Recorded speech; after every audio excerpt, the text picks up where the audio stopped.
நம் ஆண்டவர் இயேசு கிறிஸ்துவின் நாமத்தினால் மகிழ்ச்சியும் சமாதானமும் நம் அனைவரோடும் இருப்பதாக.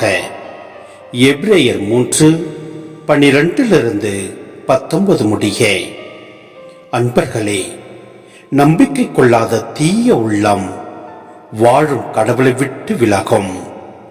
இத்தகைய தீய உள்ளம் உங்களுள் எவருக்கும் இராதபடி பார்த்து கொள்ளுங்கள். உங்களுள் எவரும் பாவத்தால் ஏமாற்றப்பட்டு கடின உள்ளத்தினர் ஆகாதவாறு ஒவ்வொரு நாளும் இன்றைய எண்ணி நாள்தோறும் ஒருவருக்கொருவர் அறிவுரை கூறுங்கள்.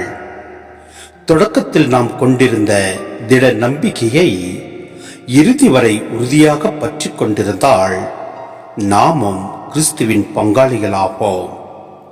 இன்று நீங்கள் அவரது குரலை கேட்பீர்கள் என்றால் கிளர்ச்சியின் போது இருந்தது போல உங்கள் இதயத்தை கடினப்படுத்திக் கொள்ளாதீர்கள் என்று கூறப்பட்டுள்ளது.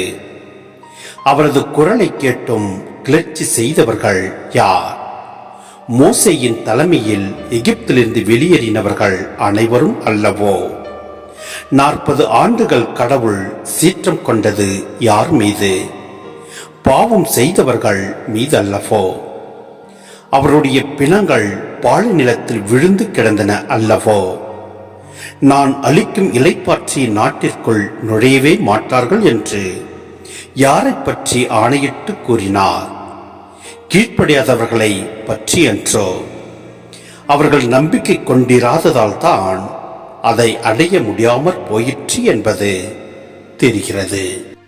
சிந்தனை: நாம் செல்ல வேண்டிய பாதை நீளமானது. துயரங்கள் வரும்போது நம்பிக்கை வாழ்வை ஆர்வமுடன் தொடங்கிய திருப்பயணிகள் சோர்வடைவது இயல்பு. கிறிஸ்துவின் வார்த்தைகளால் தேற்றப்பட்டு நம் கண்களால் காண இயலாத எனினும் கடவுள் வாக்களித்ததை தொடர்ந்து நம்பிக்கையுடன் எதிர்நோக்குதல் அவசியம். ஏனெனில் அதுவே நம்மை வழிநடத்தும் நிலை வாழ்வுக்கு எடுத்துச் செல்லும். எனவே நம் ஆண்டவர் மீது நம்பிக்கை வைத்து அவரது வார்த்தைகளை பின்பற்றி செயல்படுவோம். எல்லாம் வல்ல இறைவன் நம்மை நிறைவாய் ஆசீர்வதிப்பார். ஆமென்.